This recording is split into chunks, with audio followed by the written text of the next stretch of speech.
جانا نے تعجب سے مشل کو دیکھا جو کھڑکی کے ساتھ چپکی حسرت سے وہ گھر دیکھ رہی تھی۔ اس سفید محل کو چھوٹا کہنے پر حیرت ہوئی، یعنی مشل الوی کی سوچیں ابھی بہت سی بلندیوں پر تھی۔ چلو آ جاؤ، سمجھ لو آپ کا ڈزنی لینڈ کا خواب پورا ہو گیا۔ گاڑی کا دروازہ کھول کر وہ نیچے اترے۔ اس گھر سے وہ اپنے ضروری سامان کے علاوہ کچھ نہیں لائے تھے، کوئی فرنیچر، کچھ بھی ساز و سامان نہیں تھا، یعنی وہ سفید محل پہلے ہی ساز و سامان سے آراستہ تھا۔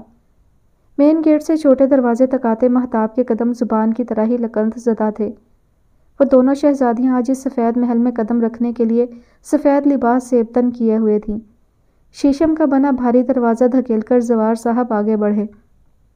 سفید ٹھنڈی سی ٹائلز پر چمکتا سنہری فانوس کا عکس جیسے ان ٹائلز کو مزید چمک عطا کیے ہوئے تھا۔ لاؤنج میں سجے سفید براق صوفے، ان پر ترتیب سے سجے ملٹی کشنز نے گویا ان کی زینت میں اضافہ کیا۔ دیواریں سجاوٹ سے بھرپور تھیں تو کارنرز کیسے خالی رہ جاتے۔ اس گھر کو سفید محل کہا جانا ہی شاید مہتاب کو ضروری لگا تھا۔ یہ سچ میں ہی ہمارا گھر ہے؟ مشل کو اب بھی یقین کرنا مشکل لگ رہا تھا۔ بالکل یہ آپ کا ہی گھر ہے، زوار صاحب نے اس کے بال نرمی سے سہلائے۔ پاپا دادا دادی بھی یہاں رہیں گے؟ مہتاب کی زبان پہ ساختہ پھسلی۔ مشل کے بال سہلاتے ہاتھ یک لخت تھمے۔ چہرے پر سختی ابھری، لیکن زوار الوی سختی کو چھپانے کا ہنر اچھے سے جانتے تھے۔ وہ سعادت کے ساتھ رہیں گے، ان کو یہاں رہنے میں دقت ہو سکتی ہے۔ جواب شبانہ بیگم کی جانب سے آیا تھا۔ مہتاب کو ان کے کاٹدار لہجے نے مزید کچھ کہنے ہی نہیں دیا تھا۔ مختلف رنگوں سے سجا وہ شاندار کمرہ جانا کی آنکھوں کو خیرہ کر دینے کے لیے کافی تھا۔ دیوار پر جگہ جگہ باربی ڈولز کے کئی پوسٹرز سجے تھے۔ سنہری تتلیوں سے سجی وارڈروب کے آئینے میں مہتاب نے اپنی خالی روح سا عکس دیکھا۔ ایک الگ سی بے چینی روح میں سمٹ آئی تھی۔ ماما مشل کا بیڈ کہاں ہے؟ جہازی سائز بیڈ دیکھتی وہ ماما سے سوال کرے مڑی، جو ابھی کمرے میں داخل ہوئی تھیں۔ اس کا روم الگ سیٹ ہے اور اب خود کو ذرا اس گھر کے مطابق ڈھال لینا۔ نیو سوسائٹی میں موو آن کرنے کے لیے ہمیں بہت سی چیزوں کو اپنانا پڑتا ہے جو شاید ہمیں ناگوار گزرتی ہیں۔ تمہیں بھی چند چیزیں ناگوار گزریں گی، لیکن تمہیں اپنانا ہوگا۔ شبانہ بیگم کے لب و لہجے کی تبدیلی نے مہتاب الوی کو باور کروا دیا تھا کہ اس کی ماں نے سوسائٹی کے رنگ ڈھنگ اپنانے کی مکمل تیاری کر لی ہے۔ کل شاپنگ پر چلیں گے، اور ہاں، اب اس گھر سے رابطے کی کوشش کم ہی کرنا۔ چچی کی محبت میں دوڑی مت چلی جانا۔ ماما آپ کیا کہہ رہی ہیں؟ میں کیا کبھی پہلے گئی ہوں؟ اس الزام پر اس کی تڑپ یقینی تھی۔ مہتاب میں تمہاری ماں ہوں، تمہاری رمز کو میں اچھے سے پہچانتی ہوں۔ نظر پھیر کر لب کا کونا دانتوں میں دباتی وجہ سے ماں کے لفظ ضبط کر گئی۔ وارڈروب دیکھو اپنی، تمہارے پاپا نے ہر چیز سیٹ کروائی ہے۔ تمہیں خوش ہونا چاہیے کہ تمہارے پاپا کو تمہاری کتنی فکر ہے، لیکن تمہارے چہرے کی بیزاری نہیں جا رہی۔ اپنی شکل کی طرح اپنا معیار بھی اونچا کرو۔ ماما ایک بات پوچھوں؟ وہ تمام باتیں نظر انداز کرتی جیسے مدعے کی بات پر آئی۔ ہاں پوچھو، وہ کمرے میں گھومتی جیسے ہر چیز کا معائنہ کر رہی تھی۔ ماما پاپا کے پاس اتنے پیسے کہاں سے آئے؟ سعادت چچا بھی تو یہی کام کرتے ہیں، لیکن پھر پاپا کے پاس؟ شبانہ بیگم کی گھوری نے جیسے باقی لفظ منہ میں ہی رہنے دیے تھے۔ سعادت کی پرچون کی دکان تھی، جبکہ تمہارے پاپا کا میڈیکل سٹور ہے، اور میڈیکل سٹور پر ادویات مہنگی ہوتی ہیں، تو ظاہر ہے تمہارے باپ نے بھی محنت کر کے ہی اتنا پیسہ کمایا ہے، اور مہتاب ایسا سوچتے ہوئے بھی تمہیں شرم آنی چاہیے۔ ان کا لہجہ حد درجہ تیز ہوا۔ مہتاب سمٹ سی گئی تھی۔ ماما میں تو ایسے ہی، وہ منمنائی تھی۔ آج کے بعد شک کرنے سے پہلے سوچ لینا کہ وہ تمہارا باپ ہے۔ اپنی زندگی کو سنوارو، دادی اماں مت بنو، ایک ماڈرن لڑکی بنو، آج کے جدید دور کی لڑکی، جس کی سوچ سب سے الگ ہوتی ہے۔ اپنی زبان کی وجہ سے تم خود کو کمتر مت سمجھا کرو۔ تم خاموش رہ کر بھی سب کو اپنی جانب متوجہ کر لیتی ہو، تو کوشش کرنا خود کو اس ماحول کے مطابق ڈھال لو۔ میں ذرا باقی گھر بھی دیکھ لوں، اتنا وقت ضائع ہو گیا میرا۔ مہتاب کے لب استہزائیہ سے مسکرائے۔ اسے احساس ہو چکا تھا کہ آئندہ زندگی میں اس کی ماں کے پاس ان کے لیے وقت نہیں ہوگا۔ انہیں خود کو ڈھال لینا تھا، انہیں اپنی مشکلات خود حل کرنی تھی، انہیں اس ہائی سوسائٹی کی ہائی سٹینڈرڈ لڑکی بننا تھا۔ پھر بے شک اس زندگی کو اپنانے کے لیے بے شک انہیں جتنی بھی تگ و دو کرنی پڑتی کرنی ہی تھی۔ مہتاب الوی کی زندگی کا سفر آج سے رواں دواں ہو چکا تھا۔ وہ نازک سی لڑکی شہرام الوی کے انکار کو، اس کی دھتکار کو دل میں دبا کر نہ جانے اب شعور کی کتنی منزلیں طے کرنے والی تھی۔ سیاہ گیٹ کے آگے کھڑے ہو کر اس نے گہرا سانس لیا۔ وہ یہاں تک آ تو گیا تھا، لیکن اندر جانے کی ہمت مفقود تھی۔ ایک پل کے لیے دھڑکن بڑھی تھی، بنا بتائے وہ وہاں آیا تھا۔ قدم بڑھاتا وہ آگے آیا، دروازہ دھکیل کر وہ اندر بڑھا۔ نیچے کا فلور بالکل خالی تھا۔ یہ تو کہیں سے بھی اکیڈمی نہیں لگ رہی تھی۔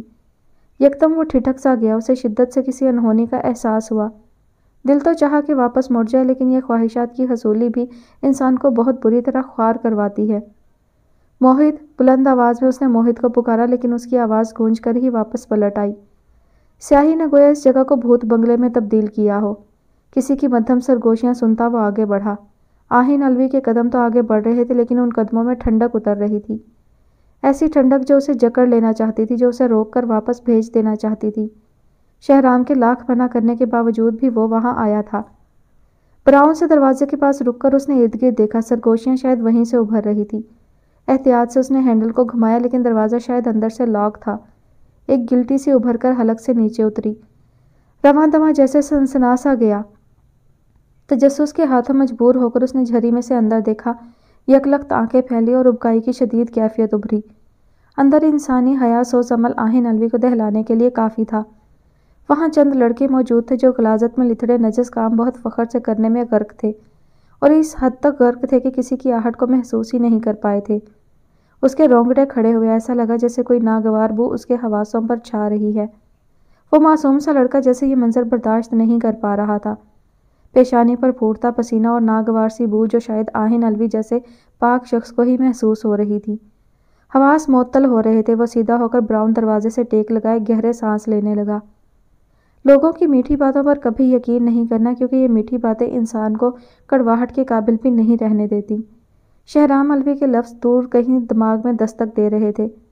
وہ اس کا بھائی، اس کا مسیحا تھا۔ اس نے تو روکا تھا، لیکن ایک بیجا خواہش میں اس نے ہر بات کو نظر انداز کر کے اس عقوبت خانے کا رخ کیا تھا، جہاں گندگی تعفن زدہ بو رقص کر رہی تھی۔ وہ بو آہن الوی کے حواس چھین رہی تھی، لیکن اسے ہمت کرنی تھی، اسے وہاں سے بھاگنا تھا۔ دروازے پر شاید اس کی کوہنی لگی تھی کہ اندر سے شور بلند ہوا۔ آہن کے قدموں میں تیزی آئی، لیکن اس منظر نے دماغ کی رگوں کو جکڑ لیا تھا۔ قدم لڑکھڑائے تھے۔ براؤن دروازہ ایک جھٹکے سے کھلا۔ 20-21 سالہ لڑکا جھومتے قدموں سے باہر آیا۔ آہن کے ڈولتے قدموں میں تیزی آئی۔ وہ تیزی سے بھاگتا اس راہداری سے گزر کر نیچے بھاگا تھا۔ آج اسے بھاگنا تھا تیزی سے، ورنہ وہ غلیظ منظر آہن الوی کی شخصیت کو مسخ کرنے میں پل بھی نہیں لگاتا۔ بھاگتے قدموں، پھولتی سانسوں کے ساتھ وہ جہنم سے نکل ہی آیا۔ اس اکیڈمی کے دروازے سے باہر قدم رکھ کر اس نے دیوار سے چپک کر لڑکھڑاتے قدموں کو سہارا دیا۔ وہ پورا ایریا سنسان سا تھا۔ آتے وقت جن چیزوں پر اس نے توجہ نہیں دی تھی، اب پھولتے سانس کے ساتھ وہی توجہ کا مرکز بنی تھی۔ شہرام الوی کے وہ لفظ سچ ثابت ہوئے تھے۔ میٹھی باتوں کی تلخی نے اسے شاید کڑواہٹ کے لائق بھی نہیں چھوڑا تھا۔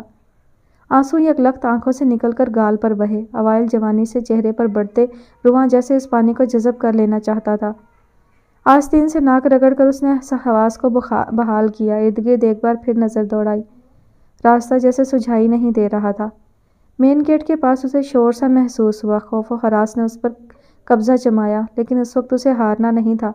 اسے اس زندان سے نکلنا تھا۔ بنا راستے کا تعین کیے وہ بھاگا تھا۔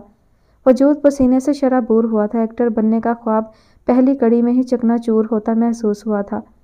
مین سڑک پر آتے ہی وہ گھٹنوں پر ہاتھ رکھ کے جھکا۔ سانس کھینچتا وہ حواس ٹھکانے لانے میں ہلکان ہوا۔ دل چاہا شدت سے چیخے، وہ منظر ہوا میں غائب ہو جائے، لیکن اس کم سن ذہن میں تباہ کاریاں شروع ہو چکی تھیں۔ بھائی! شدت سے چیخ کر وہ وہیں سڑک پر بیٹھا۔ سسکیاں آہیں بلند ہوتی چلی گئیں۔ چیخوں میں اب بھی شہرام کی پکار تھی۔ آہن الوی کو اس مشکل وقت میں طلب بھی کس کی محسوس ہوئی تھی؟ نہ وہ ماں کو پکار رہا تھا، نہ باپ کو۔ اس کی پکار میں بھائی تھا۔ بھائی کا یقین توڑا تھا، بھائی کی بات کو جھٹلایا تھا، جس کا خمیازہ بھی بھگت لیا تھا۔ صد شکر تھا کہ وہ اس دلدل میں دھنسا نہیں تھا، ورنہ ہاتھ پاؤں مارنا بھی کام نہیں آتے۔ تم اتنے کمزور کب سے ہو گئے؟ آج چوتھا دن تھا کہ آہن کا بخار نہیں ٹوٹا تھا۔ اس غلیظ منظر نے اس کی معصومیت کو اتنی بری طرح ٹھیس پہنچائی تھی۔ وہ چاہ کر بھی سنبھل نہیں پا رہا تھا۔ یہ راز بھی اندر کہیں گم کر لینا چاہتا تھا، تاکہ شہرام کے سامنے شرمندگی نہ اٹھانی پڑے۔ اس نے شہرام کی بات کو جھٹلایا تھا، یہ اس کے لیے گناہ کے زمرے میں ہی آتا تھا۔ بھائی کی بات کو جھٹلا کر وہ اپنے خوابوں کی تعمیر پانے آگے بڑھا تھا، جس نے قدم قدم پر اس کی راہ میں اگے کانٹے چنے تھے، اور جب کانٹے ہٹانے والوں کی بات کی نفی کی جائے تو سزا مقدر بن جاتی ہے۔ ایکٹرز کی روح اتنی کمزور تو نہیں ہوتی۔ اس کے چمکدار بال سہلا کر شہرام نے گویا ہمت فراہم کی، لیکن اس ایک لفظ سے ہی وہ تڑپ اٹھا تھا۔ نہیں بننا مجھے ایکٹر، مجھے کچھ نہیں بننا۔ ہڑبڑا کر اٹھ کر وہ شہرام کی شرٹ جکڑے چیخا تھا۔ اس کے اتنے شدید رد عمل پر چونکا تو وہ بھی تھا۔ کیا ہوا ہے؟ نرم لہجہ یکلخت سپاٹ ہوا۔ آہن اپنے بھائی سے کیا چھپا رہے ہو؟ بابا کو بتاؤں پھر؟ آہن اپنے نام کی سرد پکار پر وہ پھوٹ پھوٹ کر روتا شہرام کے کندھے سے لگا۔ بھائی آپ نے منع کیا تھا لیکن میں وہاں گیا، آپ کی مرضی کے خلاف گیا۔ بھائی موہت نے کہا تھا وہاں فری کام سکھاتے ہیں۔ بھائی مجھے ایکٹنگ سیکھنی تھی، میں نے آپ کی بات رد کر دی، وہ جگہ اچھی نہیں تھی۔ آپ نے کہا تھا میٹھی باتوں پر اعتبار نہیں کرنا، لیکن میں نے کیا اور دیکھیں وہ میٹھی باتیں مجھے کڑواہٹ کے قابل بھی نہیں رہنے دے رہی ہیں۔ شہرام نے نرمی سے اسے خود سے دور کیا لیکن وہ مزید اس کے ساتھ چپکا۔ بھائی آپ ناراض ہو رہے ہیں۔ بھائی اب نہیں جاؤں گا میں میٹھی باتیں نہیں سنوں گا، کڑواہٹ اچھی ہوتی ہے، آپ ناراض نہیں ہو؟ تم 4 دن اذیت میں رہے ہو، 4 دن ماما اور بابا تمہاری وجہ سے پریشان رہے، 4 دن سے میرا سکون برباد ہو کر رہ گیا۔ میرا بھائی تکلیف میں تھا، میری ساری توجہ تمہاری جانب تھی۔ میں نے بار بار پوچھا لیکن تم اکیلے برداشت کرتے رہے۔ کیوں آہن؟ کیا اپنے بھائی پر اعتبار نہیں تھا؟ کیا ذرا سا بھی یقین نہیں تھا؟ اپنے سامنے کر کے وہ سختی پر آمادہ تھا۔ آہن نے بے ساختہ نظر کا رخ پھیرا۔ بھائی میں شرمندہ تھا، اس رات بھی آپ کو پکارتا رہا بھائی، کیونکہ میں نے آپ کے اعتبار کو ٹھیس پہنچائی تھی اور تم نے یہ بات چھپا کر بھی مجھے تکلیف دی ہے۔ خدا نخواستہ اگر تم وہاں قید ہو جاتے تو؟ سوچا ہے اس بارے میں؟ بھائی، نمزدہ سی آواز پر شہرام کے ماتھے کے بل کم ہوئے۔ آئندہ احتیاط کرنا، میں خاموش ہوں لیکن میری تنبیہ کو یاد رکھنا۔ صد شکر تھا کہ آہن الوی پہلی ٹھوکر پر ہی سبق سیکھ چکا تھا۔ برو، موئس کی آواز پر وہ بے ساختہ رکا۔ کہاں تھے تم؟ شہرام نے تعجب سے سوال کیا۔ وہ آج کئی ہفتوں بعد یونیورسٹی میں نظر آیا تھا، جاتے ہوئے محض یہ کہہ کر گیا تھا وہ جلد آئے گا۔ اس دن بھی شاید وہ عجلت میں ہی تھا۔ تم نے مس کیا؟ موئس کی شرارت کی رگ پھڑکی۔ شہرام محض سر جھٹک کر آگے بڑھا لیکن موئس نے گردن کے گرد بازو ڈال کر اسے جکڑا تھا۔ یونیورسٹی میں کئی گردنیں ان کی جانب مڑی لیکن موئس کی کھلنڈری فطرت کی وجہ سے وہ سب ہنستے آگے بڑھنے لگے، جبکہ شہرام کے لیے یہ سب بہت الگ تھا۔ وہ اپنے ریزرو نیچر کی وجہ سے کم ہی ایسی حرکتیں کرتا تھا۔ یار امیج خراب مت کیا کرو، شہرام نے گردن جھٹک کر آزاد ہونا چاہا۔ میں نے تمہیں بہت مس کیا، گال کھینچ کر ایک اور شرارت کی اس نے۔ وہ ہمیشہ کی طرح جی چھوا تھا۔ ویسے میرے ہجر نے شہرام بابو کو کافی نکھار دیا ہے۔ حالانکہ محبوب کا ہجر تو افسردگی لاتا ہے لیکن میرا ہجر آسودگی لے آیا، کافی تعجب کی بات ہے۔ آنکھوں میں چمکتی شرارت اور لہجے کی سنجیدگی دونوں شہرام الوی سمجھ چکا تھا۔ مجھے ماڈل بنانے کے چکر میں کہیں تم شاعر نہ بن جاؤ۔ شہرام نے تیکھی نگاہ اس پر ڈالی جو مسکرا رہا تھا۔ نہیں، میں ماڈل کا ماڈل نہیں بنوں گا، خالص زنانہ حرکت کرتا وہ شہرام کے لبوں پر مسکراہٹ لے آیا۔ تم عنقریب وہی بنو گے، آنکھیں گھمائے وہ بولا تھا۔ موئس کا کہکہا بے ساختہ تھا۔ ویسے سب ٹھیک ہے؟ بنا بتائے چلے گئے تھے؟ ہاں سب ٹھیک ہی ہے، ڈیڈ شادی کے لیے دباؤ ڈال رہے تھے، میں جان چھڑا کر دبئی بھاگ گیا، وہاں انجوائے کیا اور لوٹ آیا۔ آنکھ ونک کیا وہ خالص بے باک تاثر دے گیا۔ شہرام کی آنکھیں حیرت سے پھیلیں لیکن جلد ہی ایک جگہ رک سی گئی۔ شادی؟ اتنی تو تمہاری ایج بھی نہیں ہے، وہ تعجب زدہ تھا۔ جب عیاشی کر سکتا ہوں تو شادی کیا چیز ہے؟ تم سب کچھ کر سکتے ہو لیکن یہ غلیظانہ کام ہرگز نہیں کر سکتے۔ لہجے کی پر یقینی پر نہ جانے کیوں موئس ٹھٹکا تھا۔ کیا تمہیں مجھ پر یقین ہے؟ بالکل، خود سے بھی بڑھ کر ہے۔ شہرام نے آگے بڑھ کر کندھے پر ہاتھ رکھا، گویا یقین کی مہر ثبت کی ہو۔ بے ساختہ وہ اس کے گلے لگا اور بازو اچھی طرح ارد گرد رکھتا وہ اسے گھما چکا تھا۔ ابے چھوڑ، ہم یونیورسٹی میں ہیں، بوکھلا کر کہتا وہ اسے دور دھکیل رہا تھا۔ مطلب کمرے میں گلے لگاؤ گے؟ شہرام نے اسے جھٹکے سے دور پھینکا جبکہ وہ ہنستے ہوئے سنبھلا تھا۔ 1 نمبر کے لفنگے ہو تم، ہاسٹل مت آنا ورنہ بچ نہیں پاؤ گے، وارن کرتا وہ تیزی سے باہر کی جانب بڑھا۔ کئی نظروں نے اس کے یہ جھٹپٹانا محسوس کیا تھا جو کہ شہرام الوی کے لیے شرم کا مقام تھا، جبکہ وہ موئز رف ازلی ڈھیٹ ہنستا چلا گیا۔ نارنجی شام کا عکس صحن میں دھوپ کی تمازت کو ہلکا سا کم کیے خنکی کا موجب تھا۔ سرد ہوائیں وقفے وقفے سے رقص کرتی صحن میں براجمان لوگوں کے وجود سے ٹکرا کر واپس لوٹ جاتی۔ خزاں کی وجہ سے زوار صاحب کا پورشن پتوں سے گرد سے اٹا تھا۔ امی دیکھیں نا، میں نے صبح صفائی کی لیکن لاؤنج کا پھر سے وہی حال ہو گیا۔ کھلا صحن یہ ہے لیکن گرد مٹی پتے وہاں جا کر ڈیرا جما لیتے ہیں۔ ساس سے مخاطب سدرا بیگم کے لہجے میں یاسیت سی تھی۔ سدرا، اس حصے میں گرد اور پتوں کا گرنا شگن سمجھا کرو، یہ ہوائیں ادھر کا رخ اس لیے کرتی ہیں کہ بند کمروں میں مقید یادوں کو سانس لینے کا موقع ملے۔ ان یادوں کی چیخیں کمروں میں گونجتی ہیں، تبھی یہ ہوائیں وہاں کا رخ کر لیتی ہیں تاکہ ان یادوں سے مل کر ان کے غم کو کم کر دیں۔ سوار تو ایسا پرایا ہوا جیسے میں اس کا باپ نہیں ہوں یا تم اس کی ماں نہیں رہی۔ نہ جانے کون سے دیس چلا گیا۔ بدر صاحب بھی شال کندھوں پر لیے آزردہ تھے۔ بیٹے کی جدائی نے انہیں کافی بوڑھا کر دیا تھا۔ کہنے کو یہ چند عرصہ تھا جو بند مٹھی سے ریت کی طرح گزرتا جا رہا تھا، لیکن کوئی اس باپ سے پوچھتا جس کی اولاد کٹھور بنی سارے احسان فراموش کیے جا چکی تھی اور ان کے ٹمٹماتے دیے کی لو کو بھی بجھا چکی تھی۔ مہمان ہونے کے ناطے ہی ایک دعوت کر دیتا، کم از کم اس کا گھر دیکھ آتے، اس گھر کا راستہ ازبر ہو جاتا۔ ماہتاب مشل نہ جانے کیسی ہوں گی، کتنی بڑی ہو چکی ہوں گی۔ وہ بچیاں تو رونق لگا کر رکھتی تھی۔ چائے کی گرم گھونٹ حلق سے اتارتے بدر علوی شکوہ کناں تھے۔ جس بیٹے کو سعادت سے زیادہ محبت دی، سعادت کا حق بھی سوار کو دیا، وہی آج ان سے ایسے منہ موڑ کر اپنے محل میں آباد ہو چکا تھا، جبکہ وہ منحوس کہلانے والا بیٹا ہی دونوں بازوؤں جیسا کام کر رہا تھا۔ ابو پریشان نہ ہوا کریں، انشاءاللہ زوار بھائی کبھی نہ کبھی ضرور آئیں گے۔ سدرا بیگم کو ان چند دکھوں کو سننے کی اتنی عادت ہو چکی تھی کہ وہ تسلی دیے بنا رہ ہی نہیں پاتی تھی۔ سعادت صاحب چاہتے تو کب کا اس محل کی جانب رخ کر لیتے۔ معیار بھلے بلند نہیں تھا، لیکن عزت نفس شاید زوار علوی سے بڑھ کر موجود تھی۔ اس ویران پوشن کو تالا لگا کر باور کروایا گیا تھا کہ وہ ان کا حق ہے۔ اس باور پن کو سعادت علوی کی عزت نفس نے ایسے پلو سے باندھا کہ مجال ہے اس شخص نے نظر بھر کر بھی اس پورشن کو دیکھا ہو۔ وہ پورشن ویران رہنے والا تھا۔ اگر زوار علوی ترس کھا کر ان کے حوالے بھی کر دیتے، تب بھی سعادت علوی نے مر کر بھی اس پورشن پر ڈیرا نہیں جمانا تھا۔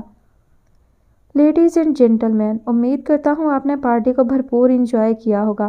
تو آج میں آپ کو اپنے سب سے خاص گیسٹ سے ملوانا چاہتا ہوں۔ زوار صاحب کی آواز پر محفل میں موجود تمام لوگ ان کی جانب متوجہ ہوئے۔ ابیحہ سے باتوں میں مصروف نازک سی سفید پری نے بھی سراہی دار گردن موڑ کر باپ کی جانب دیکھا۔ ہائی ہیلز میں مکید دودھیا پاؤں، بلیک باربی فراک جس کا ہلکا سا ڈیپ گلا اور ہاف سلیو سے جھلکتے دودھیا بازو نمایاں ہو کر ماحول کی ساری خوبصورتی کو سمیٹ رہے تھے۔ لائٹ میک اپ سے سجا وہ پری چہرہ آج کئی نظروں کے حصار میں تھا۔ وقت نے مہتاب علوی کو مزید خوبصورت بنایا تھا یا وہاں لوگوں کا یہ گمان تھا، لیکن وہ ساحرہ آج سارے ماحول پر چھائی ہوئی تھی۔ چہرے پر پورے اعتمادی بڑھ چکی تھی۔ معصوم سی جانا کے بجائے اب وہاں مہتاب علوی تھی۔ لمبے سنہری بال جوڑے میں سمٹ کر کئی لہراتی لٹیں سراہی دار گردن کے اطراف میں گری ہوئی تھیں، جبکہ مشل علوی مہتاب کی جڑواں کا روپ دھارے بالوں کو کرل کیے، گہری سبز سی آنکھوں کو دو آتشہ کیے اپنی فرینڈز کے ساتھ ایک جانب موجود تھی۔ دھیمے سروں میں بجتے میوزک اور رنگ و بو نے ماحول پر اپنی دھاک اچھے سے جما رکھی تھی۔ برقی کمکموں کی خوابیدہ سی چمک نے دن کا سما باندھا تھا۔ آج میں آپ کو اپنے خاص دوست سے ملوانا چاہتا ہوں، جس نے اس ترقی کی راہ میں میرا بھرپور ساتھ دیا۔ اللہ کے بعد جس کا میں شکر گزار ہوں وہ میرا یہ دوست ہے۔ انہوں نے ہاتھ سامنے پھیلایا جہاں سے 45 سالہ ایک شخص سیاہ لباس میں سوبر سے انداز میں چلتے زوار کی جانب آیا۔ گردنیں اس شخص کی جانب مڑی۔ ماحول کی ساری خوبصورتی مہتاب علوی سے ہٹ کر اس ساحر پر آ ٹھہری۔ بے ساختہ دونوں بغل گیر ہوئے۔ یہ کون ہے؟ ابیحہ کی پراشتیاق سی آواز نے مہتاب کی توجہ بھی بٹائی۔ میں پوچھ کر بتاتی ہوں۔ تیکھے چتونوں سے وہ واپس سامنے متوجہ ہوئی، جبکہ ابیحہ نے لبوں کو دائیں بائیں موڑ کر ناگواری کا اظہار کیا۔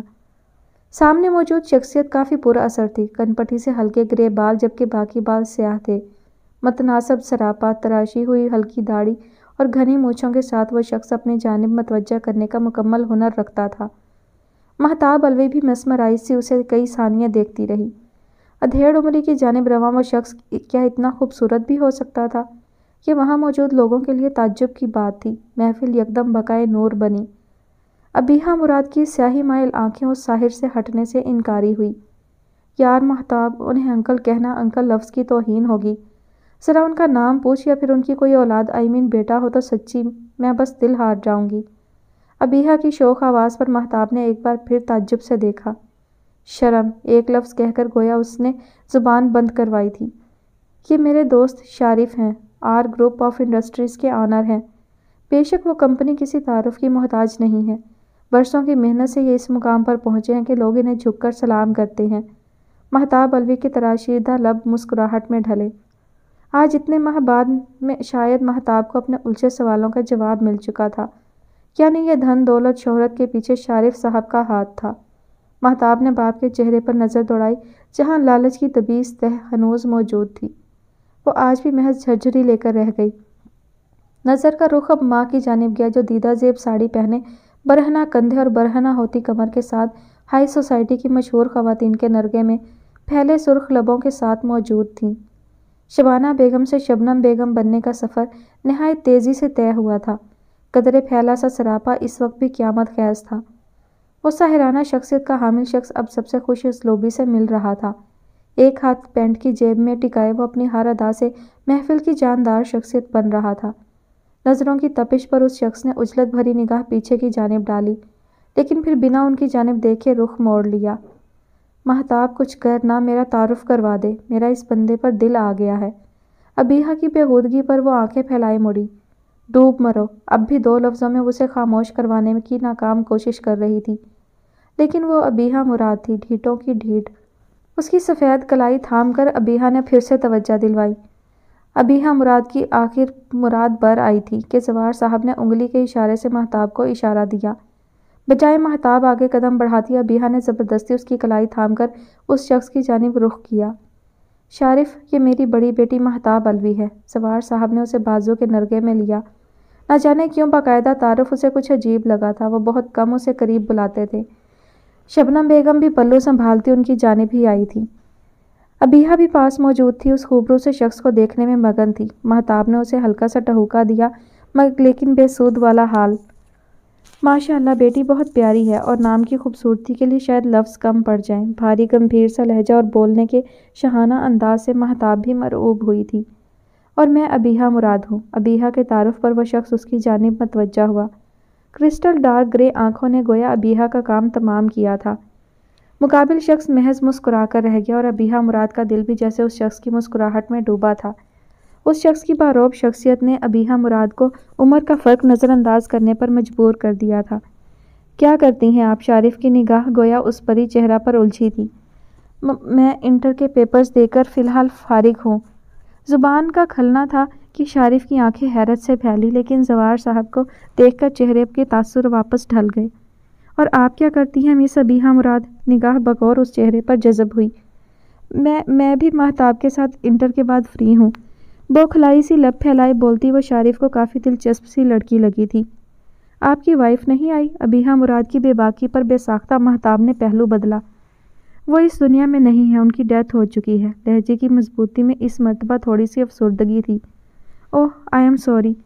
شارف، ویسے تمہیں مہتاب کیسی لگی؟ زوار صاحب نے بات کا رخ موڑا۔ مہتاب کا دل یکلخت دھڑکا تھا۔ باپ کا انداز نہ جانے کیوں اسے ہضم کرنا مشکل لگا۔ شی از سو پریٹی، اور میں یقین سے کہہ سکتا ہوں کہ اتنا حسن و سوز میں نے آج تک نہیں دیکھا۔ ظاہر ہے یہ زوار علوی کی بیٹی ہے، خوبصورتی ورثے میں ہی ملے گی۔ وہ ہائی سوسائٹی کی پارٹی تھی، وہاں اونچلے شملے کے لوگ موجود تھے جو شاید اب غیرت مند نہیں رہے تھے، یا پھر بیٹی کی تعریف کروانا ان کے کاروبار میں ترقی کا حامل تھا۔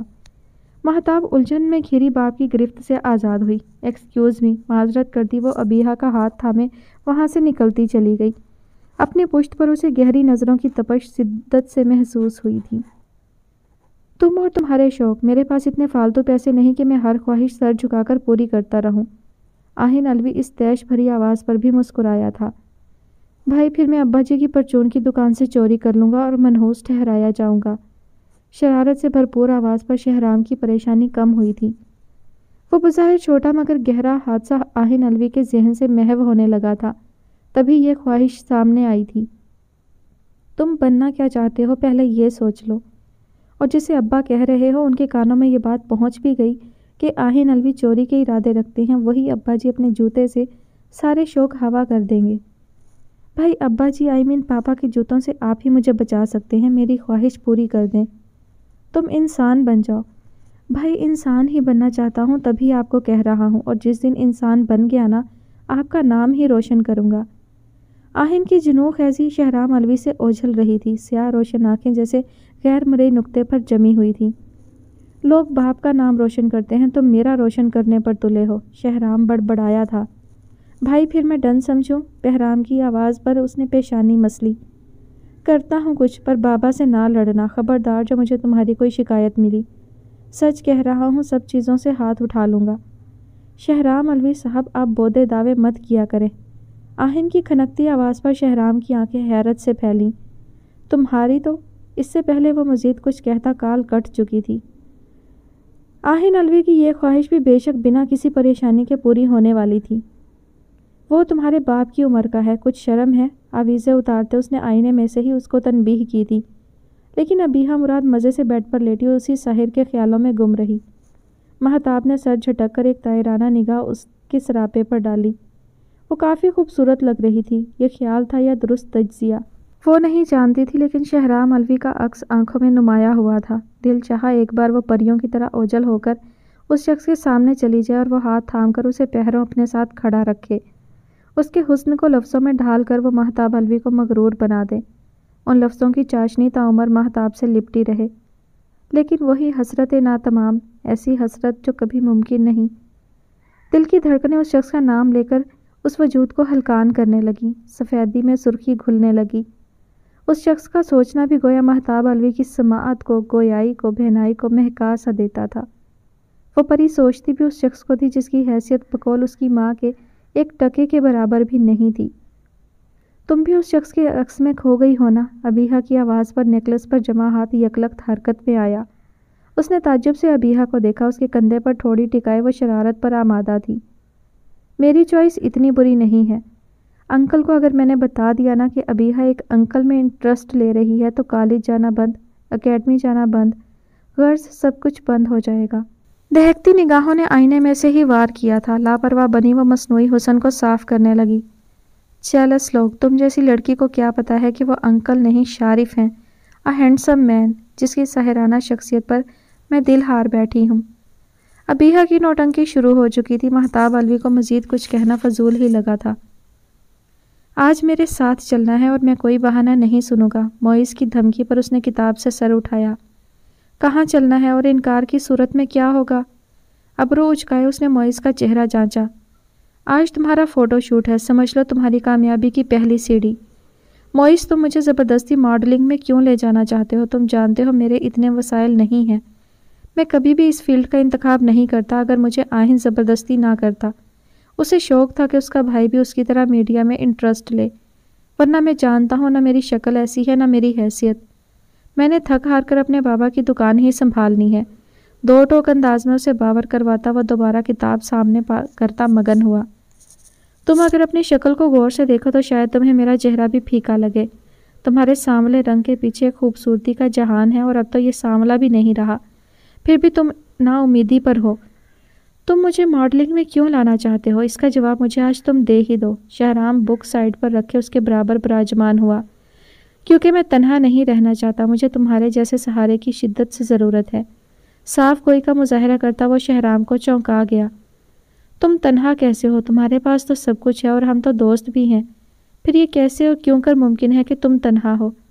موئز روف کے چہرے پر تلخ سی مسکراہٹ آ کر معدوم ہوئی، جو شہرام الوی کی نظر سے قطعی اوجھل نہیں رہی تھی۔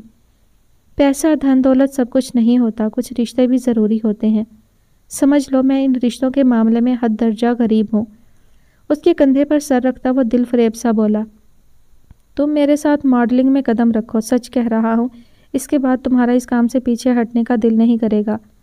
تم نے کر دکھانا ہے۔ میں کچھ لوگوں کی آنکھوں میں تمہارے حوالے سے حیرانگی دیکھنا چاہتا ہوں۔ میں دکھانا چاہتا ہوں کہ ہر شخص طاقت و ہمت رکھتا ہے، ہر شخص کمزور نہیں ہوتا۔ بات مان لو میری، بس ایک فوٹو شوٹ ہے جس سے تمہارے قدم جم جائیں گے۔ اس کے بعد تم مجھے فورس نہیں کرو گے۔ شہرام نے دو ٹوک بات کی۔ ٹھیک ہے، اس کے بعد دیکھیں گے، لیکن آج شام ریڈی رہنا۔ ہمیشہ کی طرح گال کھینچ کر اس نے شہرام کو چڑھایا تھا۔ اس کی بےہودہ حرکت پر وہ محض اسے گھور کر رہ گیا تھا۔ ایک طویل فوٹو شوٹ کے بعد وہ دونوں ریسٹورانٹ سے کھانا کھا کر ہاسٹل لوٹے تھے۔ قریباً 40-50 کے قریب اس کی مختلف انداز میں تصاویر لی گئی تھیں۔ فوٹوگرافر نے ہزاروں پوز بنوا کر شہرام کے وجود میں تھکاوٹ انڈیل دی تھی۔ فوٹوگرافر کا منہ دیکھا تھا۔ شہرام نے چپتی نگاہ موئز پر ڈالی جو آتے ہی بیڈ پر گر سا گیا تھا۔ ہاں دیکھا تھا، ٹکلو کافی پیارا لگ رہا تھا اور کیمرے کو دیکھتے ہوئے اس کے منہ کے زاویے بہت پیارے بن رہے تھے، جسے دیکھ کر میری ہنسی آؤٹ آف کنٹرول ہو رہی تھی۔ شٹ اپ یار، میں وہ نہیں کہہ رہا۔ وہ میری طرف ایسے دیکھ رہا تھا جیسے میں کوئی عجیب مخلوق ہوں۔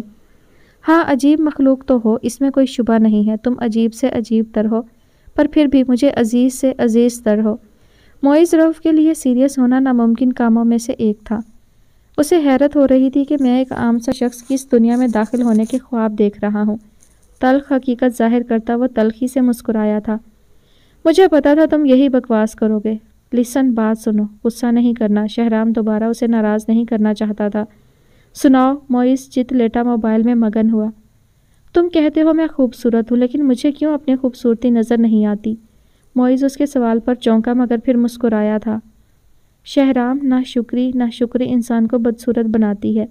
ہر شخص کو اپنے اندر برائی ڈھونڈنے کی عادت ہوتی ہے۔ تم آئینے کے سامنے کھڑے ہو کر گھنٹوں اپنے نقوش کو کھوجتے رہو۔ تم اپنی خوبصورتی دیکھنے کے بجائے بدصورتی تلاش کرو گے اور پھر اس بدصورتی کو کھوج کر سوچوں میں نا امیدی لاؤ گے۔ تم تمنا کرو گے کاش یہ نقص ایسے ہی ہوتے، ویسے ہوتے، لیکن تم شکر ادا نہیں کرو گے اللہ پاک نے انسان کو مکمل بنایا ہے، کیونکہ انسان فطری ناشکرا ہے۔ وہ زیادہ کی چاہ میں تھوڑے کو کھو دینا چاہتا ہے۔ معیز رؤف بظاہر لاپرواہ سا شخص اتنی گہری سوچ رکھتا تھا، شہرام کے لیے یہ تعجب کی بات ہی تھی۔ تم کسی بھی ایکٹر، ماڈل یا کسی بھی فیمس شخص کی ہسٹری نکال کر پڑھ لو، کوئی بھی سونے کا نوالا منہ میں لے کر پیدا نہیں ہوا۔ سب نے محنت کی، کسی نے باپ کا نام استعمال کیا، لیکن قدم جمانے کے لیے کچھ نہ کچھ بدلے میں دیا بھی ہے۔ اور یہ جو خوبصورت چہرے اسکرین پر نظر آتے ہیں، کیا انہیں ایسے ہی حسن سے نواز دیا گیا؟ قطعی نہیں۔ فیشل، انجیکشن، سرجری، کئی طرح کے ٹریٹمنٹ کے بعد خوبصورتی ان کے حصے میں آئی ہے۔ شوبز میں 100 میں سے 80% لوگوں کی خوبصورتی مصنوعی ہے۔ کیا وہ گھبرائے کبھی؟ انہوں نے اس بارے میں کچھ بتایا؟ قطعی نہیں، کیونکہ یہ اٹل حقیقت ہے جو سب جانتے ہیں۔ یہ میڈیا نام ہی جھوٹ کا ہے۔ یہاں اگر اچھے لوگ ہیں تو برے لوگ بھی ہیں، خوبصورت ہیں تو بدصورت بھی ہیں۔ بس اپنی محنت، ہمت، حوصلے اور لگن کی بات ہوتی ہے۔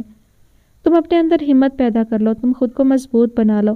دنیا کو اگر جھکانا چاہتے ہو تو تمہیں سر بلند کرنا ہوگا۔ شہرام کی ساری حسیات گویا اس شخص کے لفظوں نے چھین لی تھی۔ کل ایک ٹریٹمنٹ ہے، 12 بجے تک ریڈی رہنا، اب مجھے ڈسٹرب نہیں کرنا۔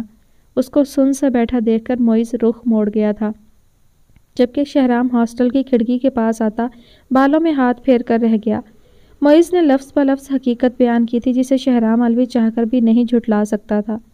کھڑکی سے آتی سرد ہوا کا ٹکراؤ دل و دماغ کو فرحت بخش کر خیالات کی رو کو بھٹکا رہا تھا، اور آج بھی اس اندھیری رات میں مہتاب الوی کا عکس چاند کی میٹھی کرن جیسا ہی تھا۔ 6 منزلہ ایلومینیم کی بنی یہ عمارت اپنی دیدہ زیب خوبصورتی اور ڈیزائن سے مکمل اپنی جانب متوجہ کرنے کا ہنر رکھتی تھی۔ یہ دیدہ زیب عمارت کے پہلے 3 فلور پر خاص میٹیریل سے بنے جیکٹس اور کوٹ ڈیزائن کیے جاتے تھے، جبکہ فرانس میں موجود آر پرفیوم ہاؤس شارف ابدال کا ابتدائی بزنس تھا۔ فرانس میں بہترین خوشبو کی آماج گاہ اگر کسی کو کہا جاتا تھا تو وہ آر پرفیوم ہاؤس تھا۔ خوشبو تو الگ بات، ان کی نازک کانچ کی مختلف اشکال میں ڈھلی بوتل اور بوتل میں رنگا رنگ محلول ہی مقابل کو اپنے جانب کھینچ لیتا تھا۔ بلا شبہ انہوں نے پرفیوم کا نیا شاہکار ہی ہر مرتبہ متعارف کروایا تھا۔ فرانس کی سب سے مشہور خوشبو اور دیدہ زیب پرفیوم آئس ڈیور، جس کی خوشبو کئی عرصے تک مارکیٹ میں مشہور رہی تھی، آر پرفیوم کی ہی مرہون منت تھی۔ شارف ابدال نام ہی ترقی کا تھا۔ کچھ لوگوں کے ہاتھوں میں قدرت نے ایسا مخصوص ہنر رکھا ہوتا ہے کہ وہ پانی کو بھی چھو لیں تو وہ بھی سونا بن جائے۔ جیسے شارف ابدال بھی اسی ترقی کا نام تھا، پانی کو چھو کر سونا بنا دیتا۔ چند عرصہ پہلے خوشبوؤں کی دنیا چھوڑ کر شارف ابدال نے پاکستان کا رخ کیا، جہاں اپنی عقل اور ہنر کو بروئے کار لا کر انہوں نے دیدہ زیب ڈیزائن کے کوٹ اور جیکٹس کا کاروبار شروع کیا۔ اعلیٰ ذہنی صلاحیت کے کارن یہ کام کم عرصے میں ہی بلندی پر پہنچا کہ کئی بیرون ممالک میں ان کے ڈیزائن کو پسند کیا جانے لگا۔ ہر ہفتے ایک خاص سٹاک بیرون ملک درآمد کیا جاتا تھا۔ 4تھے فلور پر ان کا آفس موجود تھا، جہاں اس وقت وہ زوار الوی کے ساتھ محو گفتگو تھے۔ گلاس ٹیبل اور ان پر رکھی چند فائلز جن میں کئی خاکے موجود تھے۔ ایک جانب گرے کاؤچ، جبکہ سینٹر میں ایک ٹیبل پر سفید کرسٹل واز موجود تھا۔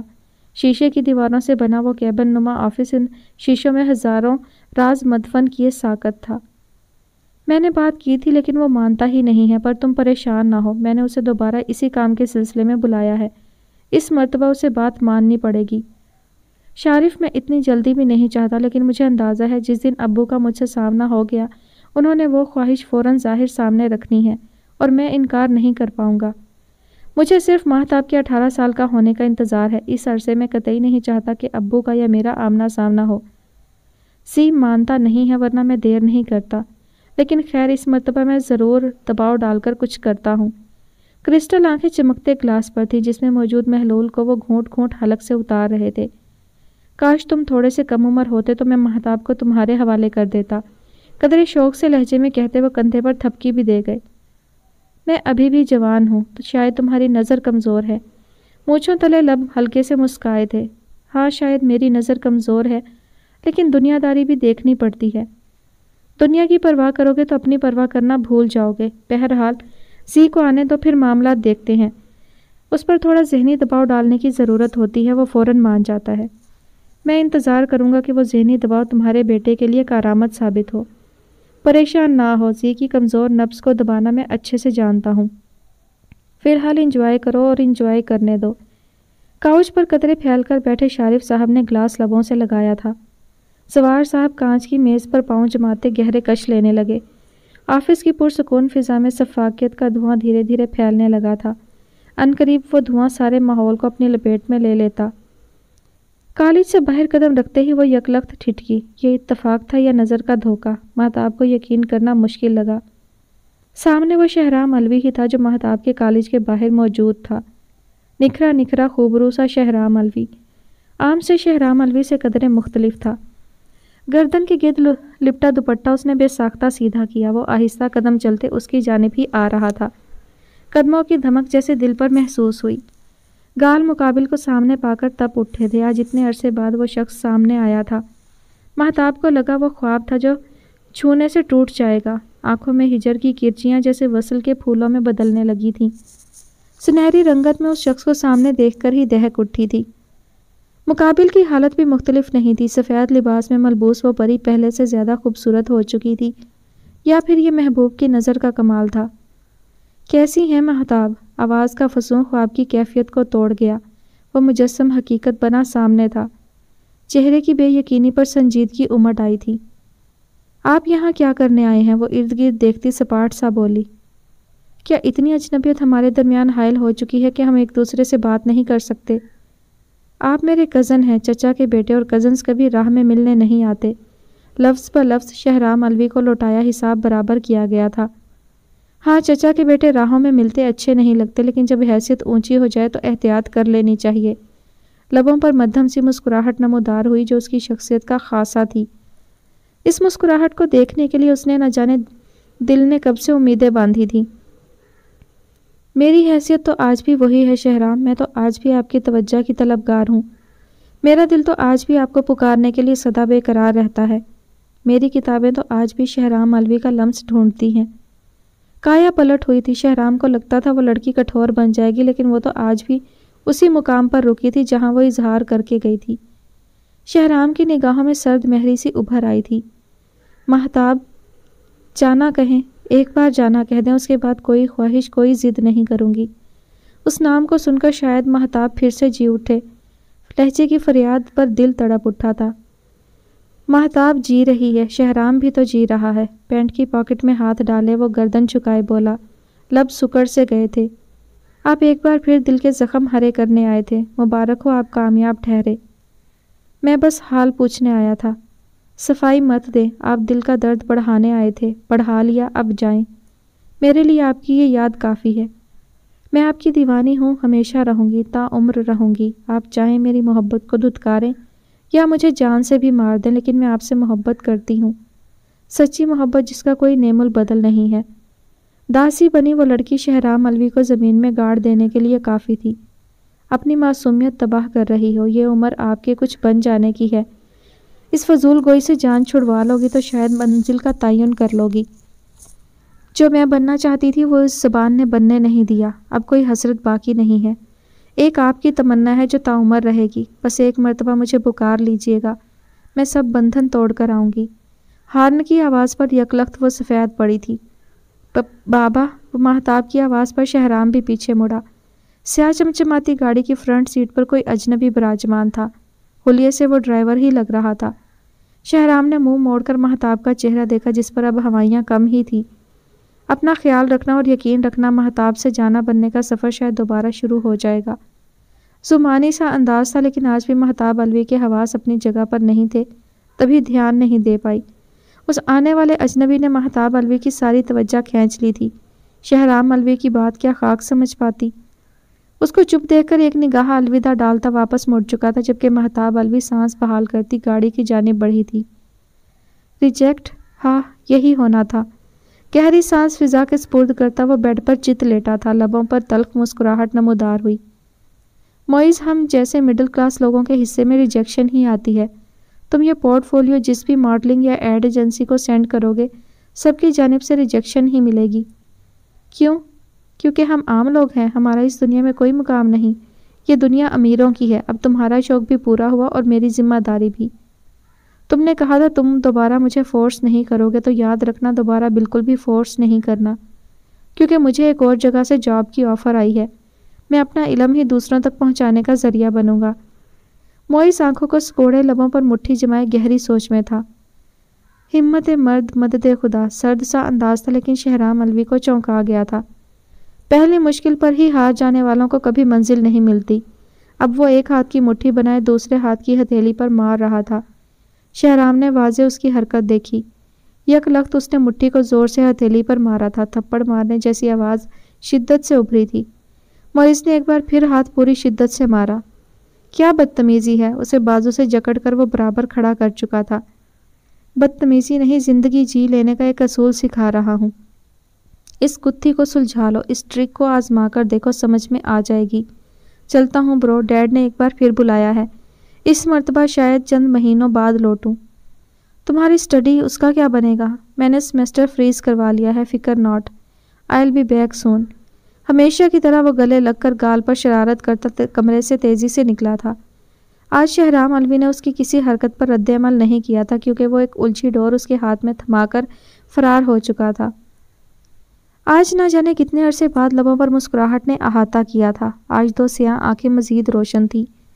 آج محبوب کا دیدار نصیب ہوا تھا۔ بھلے محبوب نے اقرار نہیں کیا تھا، لیکن انکار بھی تو نہیں تھا۔ آج شہرام کی جانا ہوا کی سرگوشیوں کو سن رہی تھی، جو میٹھے گیت سنا کر محبت کے سندیسے دیتی جھوم رہی تھی۔ چھوٹے سے گراج میں دوپٹے کو لہراتی وہ خوشنما سے کہکہے لگا کر اپنی خوشی کو بیان کرتی دیوانی ہوئی تھی۔ مشل علوی نے اسے عجیب و غریب انداز سے دیکھا۔ ہمیشہ کی طرح سر جھٹکتی وہ اپنے کمرے کی جانب بڑھ گئی۔ بوا، نیلا آنچل لہراتی وہ بوا کو بھی گھماتی چہچہائی تھی۔ اس گھر میں واحد مہتاب علوی تھی جس سے بوا چند لفظ کہہ لیا کرتی تھی، اور مہتاب علوی اس سے دل کی باتیں کر لیتی تھی۔ بوا، آج میں بہت خوش ہوں، آج کچھ میٹھا بنائیں۔ جائیں نا بوا، کھیر یا پھر ڈیزرٹ بنائیں یا پھر کیک، بس میٹھا ہونا چاہیے۔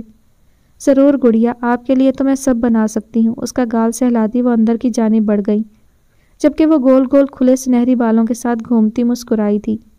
یک لخت گھومتی وہ کسی چٹان سے ٹکرائی، خود کو گرنے سے بچانے کے لیے مقابل کے کندھے پر ہاتھ جما کر خود کو گرنے سے بمشکل بچایا، جبکہ مقابل نے حصار دے کر اسے تھام لیا تھا۔ شارف صاحب کو دیکھتی وہ سہمی تھی، مسکراہٹیں سمٹ کر اوجھل ہوئی، چمکتی آنکھوں پر اوس گری، سب رنگ پھیکے پڑے، سیاہی میں ڈھل گئے۔ کندھے سے ہاتھ ہٹاتی وہ سنبھلی، جبکہ اس شخص نے بھی حصار توڑا۔ آئی ایم سوری۔ مقابل نے بے باکی سے اس کے ہونٹوں پر انگلی رکھی۔ مہتاب تڑپ کر فاصلے پر ہوئی اور تعجب سے اس شخص کو دیکھا۔ چہرے پر شدید ناگواری نمودار ہوئی، جبکہ وہ ساحرانہ شخصیت کا حامل شخص کرسٹل گرے آنکھوں سے مہتاب کے چہرے کو جذب کرنے کی کوشش میں سرگرداں تھا۔ مہتاب نے ارد گرد نظر ڈالی، لیکن سیاہ آنکھوں کی بینائی میں جیسے سیاہی اتر آئی ہو۔ اس شخص کا چہرہ سیاہ لگنے لگا تھا، وہ اب بھی سامنے ایستادہ تھا۔ آپ اندر کیسے آئے؟ چہرے کی ناگواری سرخی میں ڈھلی تھی۔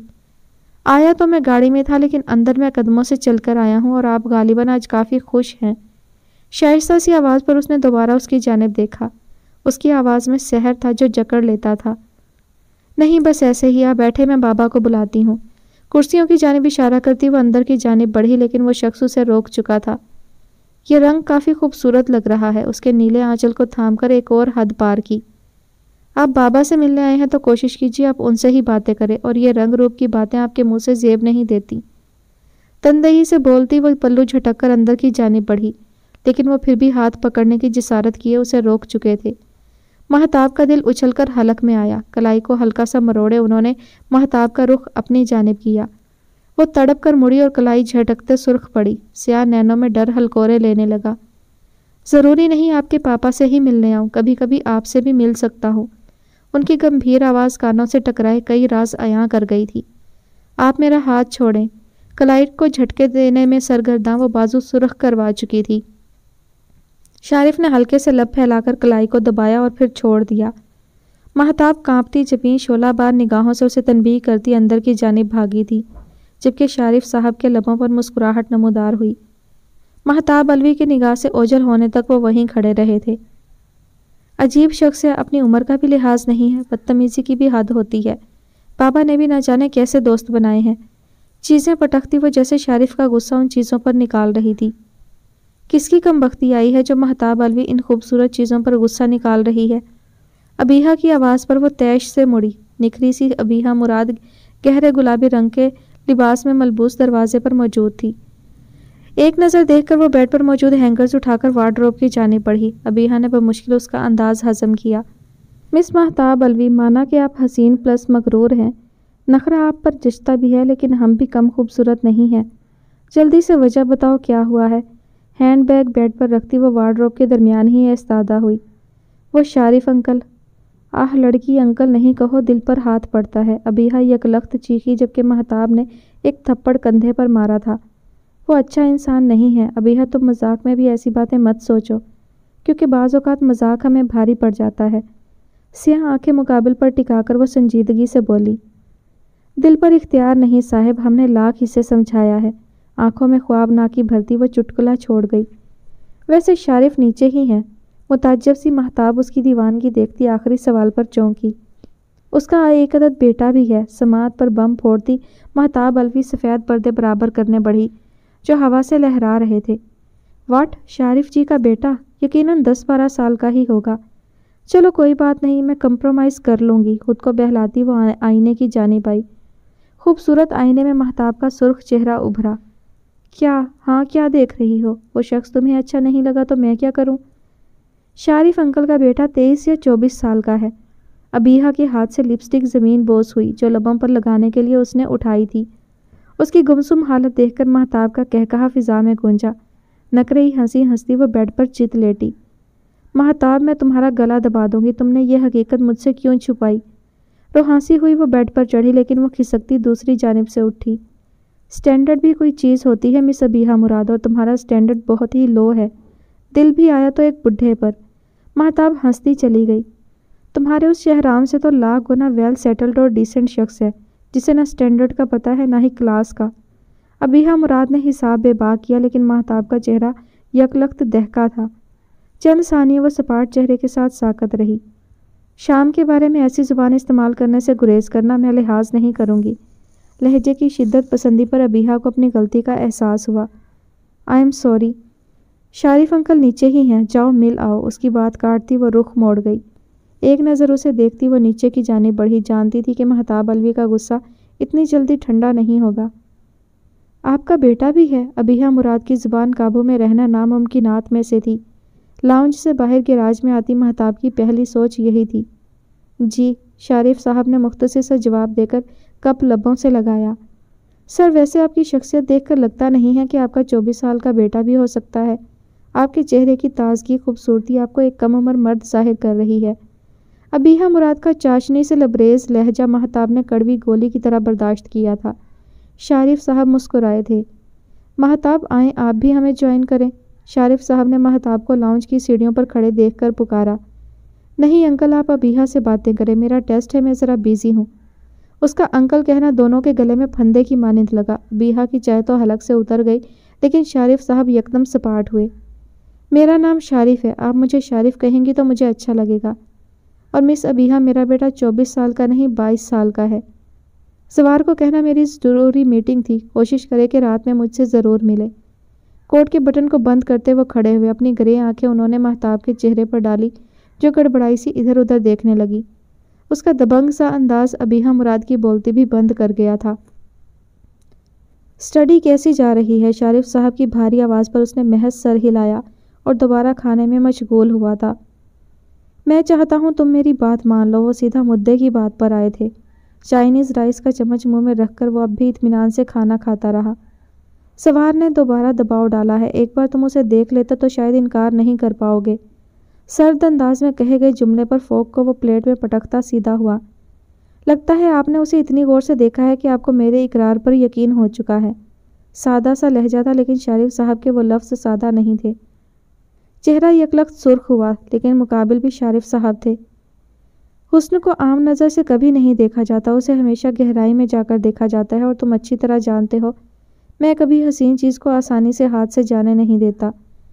نوالا نگل کر کانچ کا نازک گلاس لبوں سے لگا کر مقابل شخص کو دیکھا تھا۔ اندازہ تو مجھے کافی وقت سے ہے۔ خیر، آپ مجھ سے کیا چاہتے ہیں؟ تم جانتے ہو میں کیا چاہتا ہوں۔ شریف صاحب بھی کرسی سے ٹیک لگا کر ہاتھ کو جکڑ کر سیدھے ہوئے۔ اور اگر میں نے آپ کی بات نہیں مانتا تو کیا کریں گے؟ سیاہ آنکھوں کا سرد پن شریف صاحب سے اوجھل نہیں رہا تھا۔ میں کر ہی کیا سکتا ہوں، لیکن میں اس بار تم سے چاہتا ہوں کہ تم میری یہ بات مان لو، باقی تمہاری شرائط مان لوں گا۔ اپنے فائدے کے لیے وہ نرم پڑ چکے تھے، مقابل کو اس نرمی سے کوئی سروکار نہیں تھا، اور اس نرمی کا خمیازہ وہ اچھے سے بھگت چکا تھا۔ آپ نے کہا ہے کہ آپ نے اس پر کافی غور و فکر کیا ہے، تو آپ اسے کیوں نہیں اپنا سکتے؟ حالانکہ آپ جس چیز پر نظر ڈال لیں اسے آسانی سے نہیں چھوڑتے۔ پھر اب کون سی رکاوٹ حائل ہے؟ رکاوٹ محض اس کی عمر ہے۔ یہ بات تو تمہیں بھی ازبر ہے کہ میں جو چاہوں حاصل کر لیتا ہوں۔ 1 سال تک تم اسے نکاح میں رکھ کر میرے حوالے کر دو، اس کے بعد میرا کام ہے۔ شریف کے جواب پر مقابل نے ضبط سے مٹھیاں بھینچیں۔ ایک حسرت نے دل میں شدت سے سر اٹھایا تھا کہ کاش وہ اس حسین چہرے کو مسخ کر سکتا جس کے لفظ میں غلاظت موجود تھی۔ میں انگیجمنٹ کرنے کے لیے تیار ہوں، بشرط یہ کہ لڑکی کو 18 سال کا ہونے دیں۔ چہرے پر وہی سادگی پھیلا کر اپنی حالت سدھار چکا تھا۔ مجھے امید تھی تم میری بات ضرور مانو گے۔ میں نے آپ کی بات نہیں مانی، بلکہ میں نے اپنی مرضی بتائی ہے۔ پلیز اب جتنے دن میں یہاں موجود ہوں مجھے مزید تنگ مت کیجیے گا۔ ٹشو سے ہاتھ صاف کرتا وہ سیدھا ہوا۔ ایک نظر ان کے شاندار چہرے پر ڈالے وہ اپنے کمرے کی جانب بڑھ گیا۔ شریف صاحب نے وہ مشکل گھونٹ کو حلق سے اتارا تھا۔ ایک تلخ نظر اس کی پشت پر ڈال کر وہ دوبارہ لنچ کی جانب متوجہ ہو چکے تھے۔ کام آسانی سے ہو چکا تھا، ان چھوٹی موٹی گستاخیوں کا حساب کتاب پھر کسی دن کے لیے اٹھا کر رکھا تھا۔ بابا، دروازے پر دستک دے کر اجازت طلب نظر بابا پر ڈالی۔ آؤ شہرام۔ سعادت صاحب سیدھے ہو کر بیٹھے تھے۔ تم کبھی اجازت لے کر اندر نہیں آئے تو پھر آج کیا وجہ ہے؟ سعادت صاحب کو وہ آج بہت الگ سا لگا۔ لب سکڑے، آنکھوں میں ہلکی سی شرم کی بل، جبکہ ماتھے پر پرسوچ لکیریں تھیں۔ بابا، کبھی کبھی اجازت لے لینی چاہیے۔ پیشانی مسل کر وہ دونوں ہاتھ سیدھے کیے کرسی پر دراز ہوا۔ مہتاب کے حوالے سے بات کرنا چاہتے ہو؟ شہرام کے چہرے پر تعجب نہیں ابھرا، وہ مزید سر نیچے کر چکا تھا۔ سعادت صاحب اس کی سوچ کو پڑھ لیں گے اتنا تو اسے اندازہ ہو چکا تھا۔ بابا، 1 سال ہونے والا ہے، نہ تایا ابا نے یہاں کا رخ کیا نہ ہم وہاں گئے۔ ایک خوف، ایک ڈر کہہ لیں جو ہر وقت سر پر منڈلاتا رہتا ہے، نہ جانے وہ میری قسمت میں ہے بھی یا نہیں۔ سنجیدہ بردبار سا انداز، لیکن اس میں ہلکورے لیتا ڈر۔ سعادت علوی سے بھی اوجھل نہیں رہا۔ جن کی نیت نیک ہو انہیں ڈرنا نہیں چاہیے۔ سعادت علوی بھی بیڈ سے نیچے پاؤں کر کے شہرام کے برابر ہو چکے تھے۔ بابا، نیت تو شروع سے ہی نیک تھی، پر اکثر محبت کی راہوں میں ہجر خسارے کے طور پر ملتا ہے، جو میں قطعی نہیں چاہتا۔ مجھے کبھی کبھی تعجب ہوتا ہے شہرام علوی۔ بابا کی غیر متوقع بات پر اس نے سر اٹھا کر مبہم مسکراہٹ لبوں پر سجائی۔ آپ میرے بابا ضرور ہیں، لیکن آپ میرے ہمراز، میرے دوست اس سے زیادہ ہیں۔ وہ دونوں ایسے ہی تو نہیں ایک دوسرے کو سمجھ لیتے تھے۔ وہاں جانا عزت نفس کو پامال کرنے جیسا ہے شہرام۔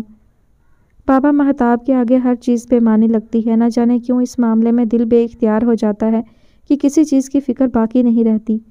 وہ بضد تھا ایک ایسی لا حاصل شے کے لیے جو شاید اس کی دسترس سے بہت دور تھی۔ اسے رکھو گے کہاں؟ اپنے فیوچر کے بارے میں سوچ لیتے تو اچھا ہوتا۔ سعادت علوی جلد بازی نہیں چاہتے تھے۔ بابا، محض ہاتھ مانگنا چاہتا ہوں۔ بے شک منزل ابھی کافی دور ہے، لیکن اس منزل کی لگن کا کوئی تو سامان ہو جس کی جستجو میں منزل کو پا سکوں۔ سعادت علوی محض اسے دیکھتے رہے۔ میں جانتا ہوں وہ چاند ہے جسے میں چھونے کی چاہ ہی کر سکتا ہوں، لیکن میں اس خواہش میں تھوڑا سا ضدی ہو چکا ہوں۔ تایا ابا کی جانب سے نہ جانے مجھے کیوں بغاوت کی بو آتی ہے۔ میں نہیں چاہتا اس سب میں وہ لڑکی تباہ برباد ہو۔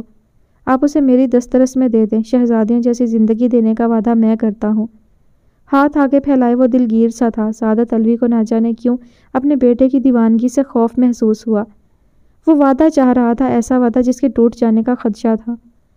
وعدہ کافی مشکل عمل ہے، کوئی آسان حل سوچ لو۔ کوئی حال نہیں ہے بابا، میں بے بس ہو رہا ہوں۔ نہ جانے کیوں یہ دل بار بار سرزنش کرتا ہے کہ مہتاب مجھ سے دور چلی جائے گی۔ میں ہر بار اس دل کو بہلا لیتا ہوں، لیکن اب میری ہمت جواب دینے لگی ہے۔ بے بسی کی گہری رمقیں شہرام کے لہجے میں محسوس کرتے وہ بے ساختہ کھڑے ہو کر قریب آئے۔ میں وہاں جانا تو نہیں چاہتا، نہ ہی میں یہ چاہتا تھا کہ تمہارے کچھ بننے سے پہلے میں مہتاب کا ہاتھ مانگوں۔ بھائی صاحب تو مشل اور آہن کے نکاح کو بھی پسند نہیں کرتے، نہ جانے اس فیصلے پر کیا رد عمل دیں۔ بہرحال میں اپنے بیٹے کے لیے وہاں جاؤں گا۔ تھوڑی عزت نفس کی قربانی دینی ہوگی، لیکن تمہارے لیے وہ بھی قبول ہے۔ اس کو کندھے سے تھامے وہ عین برابر تھے۔ شہرام فرتے جذبات سے ان کے گلے لگا۔ میں جانتا ہوں بابا، میں خود غرض بن رہا ہوں، لیکن بات ادھوری چھوڑے وہ لب بھینچ گیا۔ تم میرے بیٹے میرا سہارا ہو، میرا بازو ہو۔ میں نے ہمیشہ تمہیں اپنا ہمراز بنایا ہے شہرام، کیونکہ میں نہیں چاہتا کہ میرا بیٹا مجھ سے راز کہنے کی بجائے کسی غیر سے کہے۔ کندھوں پر گرفت مضبوط کیے انہوں نے بھوری آنکھوں میں دیکھا جو جھکی ہوئی تھیں۔ ان آنکھوں کو میں جھکا ہوا نہیں بلکہ روشن دیکھنا چاہتا ہوں۔ ماتھے پر لب رکھ کر انہوں نے اسے گلے لگایا۔ بابا، مجھے فخر ہے کہ میں سعادت علوی کی اولاد ہوں، اور اس پر میں جتنا شکر ادا کروں کم ہے۔ یہ بات آہن کو بھی سمجھا دیا کرو، اسے بھی ذرا فخر محسوس کرواؤ کہ میں اس کا باپ ہوں۔ کھردرے سے لہجے میں بھی ایک نرمی تھی جو شہرام سے اوجھل نہیں تھی۔ آپ کا دبنگ انداز اس سے ہضم نہیں ہوتا، مارا مت کریں اسے، وقت کے ساتھ ٹھیک ہو جائے گا۔ ہاں، تم اس کی خواہشات پوری کرتے رہو، وہ ٹھیک رہے گا۔ سعادت علوی سنجیدہ ہوئے۔ وہ بیجا خواہشات نہیں کرتا، اس کی خواہشات کی حقیقت جس دن آپ کو پتہ چل گئی اور جس دن آپ نے اس کی چمکدار آنکھوں کا راز پا لیا، اس دن آپ کہیں گے شہرام علوی میرا بایاں بازو اور بہرام علوی میرا دایاں بازو ہے۔ رسانیت کے ساتھ ہاتھ تھامتا وہ سعادت علوی کو آگاہی دے گیا تھا۔ 1 سال کا قلیل عرصہ گزار کر وہ آج بیٹے کی خواہش میں اس در پر آئے تھے جہاں آنا ان کے لیے عزت نفس گنوا دینے کے مترادف تھا۔ دل تو چاہا کہ واپس مڑ جائیں، لیکن شہرام کی بے بسی میں لپٹا چہرہ سامنے آ کھڑا ہوا۔ آج انہیں اپنی حیثیت سے اونچے سگے بھائی کے گھر جانے پر شرم محسوس ہو رہی تھی۔ گارڈ نے مشکوک نظروں سے ان دونوں کو دیکھا، لیکن شناختی کارڈ دیکھ کر اندر جانے کی اجازت دے دی۔ انہوں نے شاندار پورچ پر نظر دوڑائی۔ سعادت علوی کی نظر میں محض حیرت تھی، نہ کوئی اشتیاق، نہ کوئی حسرت، فقط حیرت۔ سر جھٹکتے وہ اندر کی جانب آئے۔ سنسان لاؤنج میں ایک نگاہ ڈالے وہ رک چکے تھے۔ آسیہ، صفائی ذرا اچھی سی کرنا شام کو شارف۔ ان کے لفظ ادھورے رہ گئے۔ سامنے سدرا اور سعادت علوی کو دیکھ کر چہرے پر ناگواری کی شدید لہر امڑ آئی، لیکن ناگواری کو مسکراہٹ کے لبادے میں اوڑھے وہ آگے بڑھی۔ سدرا بیگم نے آگے بڑھ کر خوبصورت کاسنی لباس میں ملبوس شبانہ بیگم کو گلے لگایا۔ خیریت، کیسے آنا ہوا؟ بنا کسی سلام دعا کے وہ سوال کرتی دونوں کو چونکا چکی تھی۔ بھابھی کیسی ہیں اور بھائی کیسے ہیں؟ سعادت علوی نے ہی آداب نبھائے تھے۔ اسبات میں سر ہلاتی وہ انہیں لاؤنج کی جانب لائیں، جہاں بیج بہا قیمتی چیزیں ان کی پہنچ سے بہت اونچی تھیں۔ سفید کاؤچ پر دراز ہو کر انہوں نے طائرانہ نگاہ پورے گھر پر دوڑائی۔ ان کا سرد سا انداز سعادت علوی واضح محسوس کر چکے تھے۔ بھائی صاحب سے بات کرنی تھی، اگر وہ آ جاتے تو۔ سعادت علوی نے مزید آغاز کیا۔ کیسے آنا ہوا سعادت؟ زوار علوی کی آواز پر وہ دونوں یکلخت کھڑے ہوئے۔ کیسے ہیں بھائی صاحب؟ فرتے جذبات سے آگے بڑھ کر انہوں نے گلے لگنا چاہا، لیکن زوار علوی ہاتھ کھڑا کر چکے تھے۔ تضحیک کا گہرا تاثر رگ و پے میں سرایت کر گیا، لیکن بیٹے کی حسرت نے سب جذبات کو اندھے کنویں میں دھکیل دیا تھا۔ مہتاب مشل کہاں ہے؟ شبانہ بیگم سے استفسار کرتے زوار نے ایک تائیدی نگاہ پورے گھر پر ڈالی۔ وہ اپنے کمرے میں ہیں، شبانہ بیگم نے فوراً جواب دیا تھا۔ ملازمہ کو کہو وہ کمرے سے باہر مت آئیں، ورنہ وہ اس گھر سے باہر نکل جائے گی۔ شبانہ بیگم کو ہدایت دیتے وہ سیدھے بیٹھے اور گھڑی کی جانب نظر دوڑائی۔ ان کا ہر عمل سعادت علوی کی ہمت کو ڈگمگا رہا تھا، پر وہی ایک بات بیٹے کی خواہش سر آنکھوں پر رکھ کر وہ ہر چیز نظر انداز کر دینا چاہتے تھے۔ بھائی صاحب، میں آپ سے کچھ بات کرنے آیا تھا۔ لہجے میں نامعلوم سی التجا سمٹ آئی تھی۔ سدرا خاتون خاموش تماش بین کی مانند محض دل ہی دل میں ورد جاری رکھے ہوئے تھیں۔ اگر مہتاب کا ہاتھ مانگنے آئے ہو تو میری جانب سے انکار سمجھو سعادت علوی۔ میں قطعی اپنی بیٹی کو اس گندے محلے میں موجود اس عام شکل و صورت والے شخص کے ساتھ رخصت نہیں کر سکتا۔ سعادت علوی تھم سے گئے، پتلیاں ساکت ہوئیں، لب سکڑ سے گئے۔ سدرا بیگم نے ہاتھ کی مٹھی بند کی۔ بھائی صاحب، شہرام پسند کرتا ہے، بچوں کی خوشی ہے، وہ انشاءاللہ جلد اپنا مقام بنا لے گا، لیکن ایک بار آپ حامی بھر لیتے تو۔ سعادت، وہ سیدھے ہو کر بیٹھے۔ سیاہ بے نور سی آنکھوں میں شفافیت امڑ آئی تھی۔ سب سے پہلے اپنے بیٹے کی حفاظت یقینی بناؤ۔ روزانہ کئی قاتلانہ حملے ہوتے ہیں، لاکھوں لوگ مارے جاتے ہیں، کہیں شہرام بھی کسی اندھی گولی کا شکار نہ ہو جائے۔ یہ آپ کیا کہہ رہے ہیں؟ سعادت علوی کا چہرہ یکلخت سفید ہوا۔ میں بالکل ٹھیک کہہ رہا ہوں، وہ جس پر نظر رکھ رہا ہے وہ میری بیٹی ہے، زوار علوی کی بیٹی۔ اسے شرم آنی چاہیے کہ وہ اس حد تک سوچ رہا ہے۔ وہ میری یعنی زوار علوی کی بیٹی کو سوچ رہا ہے۔ بھائی صاحب، آپ غلط سمجھ رہے ہیں، ایسا کچھ نہیں ہے۔ شہرام نے محض خواہش کا اظہار کیا تھا۔ آج انہیں اپنے بڑے بھائی کے چہرے سے خوف محسوس ہوا تھا۔ شہرام کی فکر شدت سے لاحق ہوئی تھی۔ انہیں اپنے بھائی کے چہرے پر سفاکیت کی دبیس تہ نظر آئی تھی۔ دولت نے ان کو سفاک اور بے حس بنا دیا تھا، یا پھر یہ کسی اور ہی بات کا خمار تھا؟ وہ فی الحال سمجھنے سے قاصر تھے۔ اسے ایسی خواہش کا اظہار کرتے ہوئے بھی سوچنا چاہیے، کم از کم چند پل تو سوچنا چاہیے کہ وہ چاند چھونے کی جسارت کر رہا ہے، جو کبھی بھی ممکن نہیں ہے۔ سعادت، وہ میری بیٹی کا مجرم ہے اور میں مجرم کو سزا دینا چاہوں گا، نہ کہ انعام اس کے حوالے کر دوں۔ بہرحال اسے سمجھا دینا۔ میرا وقت ضائع ہو رہا ہے۔ میں اس محلے سے نکل کر اس لیے نہیں آیا کہ میں اپنا وقت برباد کروں۔ میں وقت کے ضیاع کو کامیابی میں رکاوٹ سمجھتا ہوں۔ مہتاب کا رشتہ میں طے کر چکا ہوں، کارڈ بھیجوں گا، ابو کے ساتھ شرکت ضرور کرنا۔ مجھے اچھا لگے گا اگر تم شرکت کرو گے۔ واضح لفظوں میں انہیں باور کرواتے وہ ایک قسم کا ان دونوں کو وہاں سے دفع ہونے کا ہی کہہ رہے تھے۔ سدرا بیگم سفید چادر سنبھالے سپاٹ چہرے سے کھڑی ہوئی۔ زوار صاحب نے ان کا انداز واضح دیکھا تھا۔ اس عورت سے انہیں ذاتی پرخاش تھی۔ سعادت علوی کا ہاتھ تھام کر وہ بنا الوداعی کلمات ادا کیے پرتعیش لاؤنج سے نکل آئی۔ وہ عقوبت خانہ ان کی سانس کو روک رہا تھا۔ ان کی حالت جب وہاں چند پل رک کر بگڑ چکی تھی تو سعادت علوی کیوں کر کھل کر سانس لے پاتے؟ زوار علوی نے مڑ کر سدرا خاتون کی اکڑ کو، ان کی گستاخی کو ایک بار پھر دیکھا، اور وہ تب تک دیکھتے رہے تھے جب تک وہ سامنے نظر آتے پورچ سے باہر نہیں نکل گئے تھے۔ ان سیاہ پتلیوں نے یہ منظر ازبر کر لیا تھا۔ اس گستاخی کی سزا وہ عنقریب اپنے بھائی کے حوالے کرنے والے تھے۔ یہاں بیٹھو مہتاب۔ لائبریری میں داخل ہوتے ہی اسے زوار علوی کی سخت آواز نے ٹھٹکا دیا تھا۔ سرد سی لائبریری میں روشن زرد سا بلب جسے مہتاب کو زرد کر گیا تھا۔ آج نہ جانے کتنے عرصے بعد بابا نے اسے پکارا تھا۔ سفید کلف والا سوٹ پہنے وہ جیسے اپنے چہرے پر بھی سختی کی کلف جما چکے تھے۔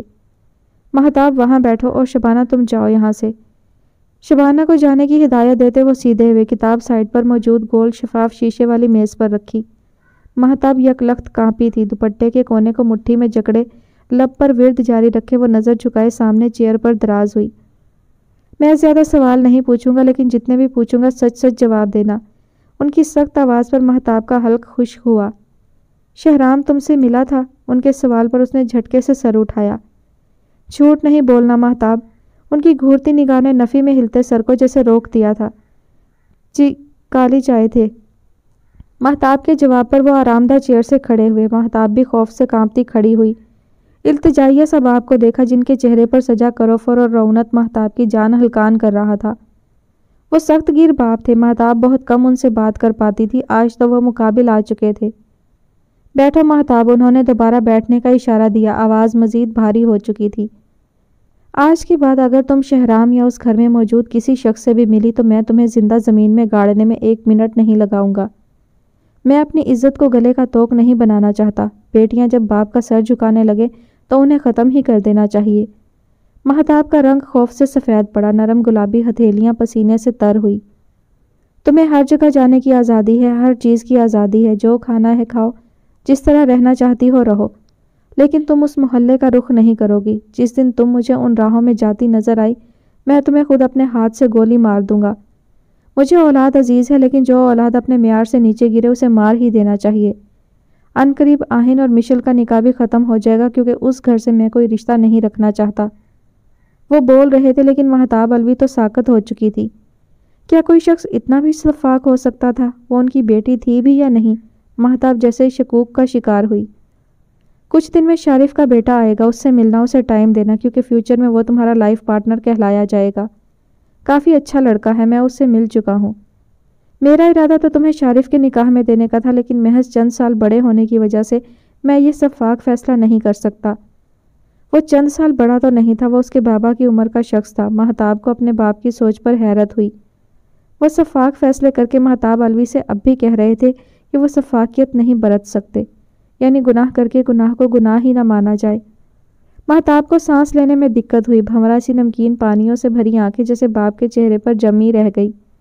وہ جھٹکے سے اٹھ کر دروازہ کھولے باہر بھاگی، ہتھیلیاں منہ پر جمائے وہ اپنے کمرے کی جانب بھاگتی تڑپ کر روئی تھی۔ وہ اس کی جان ہی تو نکال چکے تھے۔ سوار الوی جانتے تھے مہتاب کا یہی ری ایکشن ہوگا، لیکن وہ مطمئن تھے مہتاب الوی کی زندگی کا فیصلہ کرنے کا حق انہیں مکمل حاصل تھا۔ ہیلو۔ فون چھوٹ کر زمین پر گرا اور وہ ساکت نگاہوں سے دھمکی کو حقیقت ثابت ہوتے ہوئے سامنے دیکھتی رہی۔ کس کا فون تھا؟ سدرا کیا ہوا ہے؟ سعادت الوی بیڈ پر نیم دراز سے تھے۔ سدرا بیگم ساکت کھڑا دیکھ کر دہل سے گئے۔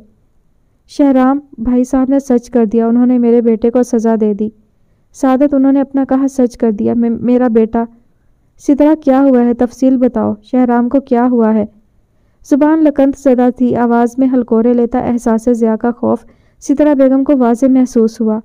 اگلے ہی پل وہ انہیں دیکھتی بوجھل ہوتی نگاہوں سے زمین بوس ہوئی تھیں۔ سدرا کیا ہوا ہے؟ تیزی سے نیچے جھکتے وہ بے تابانہ ان کا گال تھپتھپاتے ہوئے چیخے تھے۔ سعادت، شہرام کا ایکسیڈنٹ۔ سعادت، سوار بھائی نے اپنا کہا سچ کر دیا۔ سعادت، وہ ظالم نکلے۔ سعادت، میرا بیٹا تکلیف میں ہے، میں سانس کیسے لے رہی ہوں؟ سعادت، آپ مجھے لے جائیں۔ وہ ضبط کے بندھن توڑتی شدت گریہ سے روئی تھی۔ میں لے کر چلتا ہوں، پر ہمت کرو، ایسے نہیں روتے، میں کال کرتا ہوں۔ بوکھلائی سے کندھوں سے تھام کر انہیں کھڑا کر چکے تھے۔ فون کان سے لگا کر وہ کمرے سے نکلے تھے۔ نم ہوتی آنکھ گواہ تھی کہ آج بھائی پر بنا برسوں کا مان ٹوٹ گیا تھا۔ شہرام الوی کا دل تو انکار سن کر پہلے ہی ٹوٹ چکا تھا، اب نہ جانے اس پر کیا قیامت ڈھائی گئی تھی۔ شہرام کو سیدھا بٹھا کر خود بھی سانس بحال کرتے چیئر پر دراز ہوئے۔ مجھے اندازہ نہیں تھا شہرام کہ بھائی صاحب ایسا بھی کریں گے۔ مجھے لگا وہ محض دھمکی دے رہے ہیں، لیکن انہوں نے بتا دیا تھا کہ وہ دھمکی نہیں دیتے، وہ دھمکی پر عمل کرنا جانتے ہیں۔ وہ ساکت سا سپاٹ چہرہ لیے سامنے دیوار کو دیکھتا رہا۔ ماتھے پر پٹی تھی جبکہ ایک ہاتھ پر پلاسٹر چڑھا ہوا تھا، دائیں ٹانگ پر بھی کئی خراشیں نمایاں تھیں۔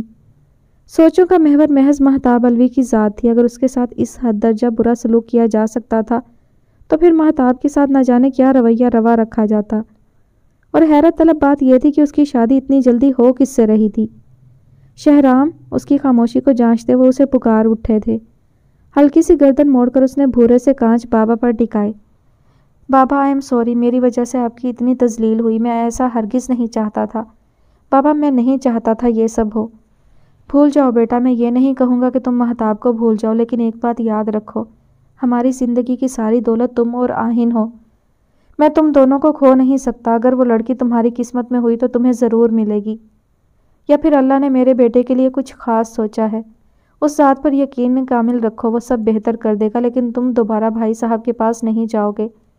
تمہاری ماں نے جو صفاقت، جو ابلیسیت، اس کی طاقت اس کی آنکھوں میں بھانپ لی ہے نا، اس کے بعد سے وہ سہم گئی ہے۔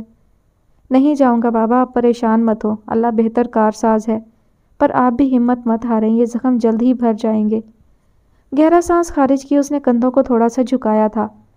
آپ کی دکان 2 دن سے بند ہے، دکان سے زیادہ اہم اس وقت میری اولاد ہے، وہ فوراً بولے۔ ان کے چڑھ کر جواب دینے پر وہ زخمی سا مسکرایا تھا جس پر وہ محض اسے گھور کر رہ گئے تھے۔ آرام کرو، میں ذرا تمہاری ماں کو دیکھ لوں، نہ جانے کہاں کونے میں بیٹھی رو رہی ہوگی۔ اور یہ آہن ابھی تک نہیں لوٹا۔ وہ بڑبڑاتے ہوئے باہر کی جانب بڑھ رہے تھے جبکہ شہرام الوی کی آنکھیں نم ہوتی جا رہی تھیں۔ سنہری دھوپ آنگن میں بکھرے خنکی کا تاثر قدرے کم کرنے کا موجب تھی۔ پراٹھوں کی لذیذ خوشبو چھوٹے سے الوی ہاؤس میں پھیلی ہوئی تھی۔ شہرام کے ایکسیڈنٹ کو ہفتہ ہو چکا تھا، بازو کی ہڈی ٹوٹنے کی وجہ سے وہ گھر پر ہی تھا۔ بھاپ اڑاتی چائے کا کپ تخت پر موجود تھا جبکہ سعادت صاحب نوالا توڑتے مکمل ناشتے میں مشغول تھے۔ دروازے پر ہوتی تیز دستک پر سعادت الوی چونک سے گئے۔ بازو پر پٹی لپیٹے شہرام بھی قریب کرسی پر دراز تھا، اس کا کپ قریب چھوٹی میز پر موجود تھا۔ آہن کالج جا چکا تھا، ایسے میں اتنی زوردار دستک قدرے تعجب کی بات تھی۔ رکے، میں دیکھتا ہوں۔ بازو کی رسی نما پٹی درست کرتا وہ بمشکل اٹھا، لیکن سعادت الوی اسے روکتے ہوئے کھڑے ہوئے۔ ہاتھ صاف کیے وہ راہداری سے گزر کر دروازے کے قریب آئے۔ دروازے پر ایک بار پھر دستک ہوئی تھی۔ دھڑ دھڑ کی آواز کئی ثانیہ سنائی دیتی رہی۔ شہرام نے ایک نگاہ بدر الوی صاحب پر ڈالی جو وہیں آ رہے تھے۔ دروازہ واہ ہوتے ہی 4-5 لوگ خاصے ڈیل ڈول والے سعادت الوی کو دور دھکیلتے اندر داخل ہوئے۔ شہرام جھٹکے سے اپنی جگہ سے کھڑا ہوا۔ سعادت الوی دیوار سے لگ کر زمین بوس ہوئے۔ بابا، بے قراری سے پکارتا وہ آگے آیا۔ کون ہیں آپ لوگ اور یوں اندر کیسے داخل ہو رہے ہیں؟ وہ چیختا ہوا بنا درد کی پرواہ کیے آگے بڑھا تھا۔ بکواس نہیں کرنی، کیونکہ ہم زبان نہیں ہاتھ چلاتے ہیں۔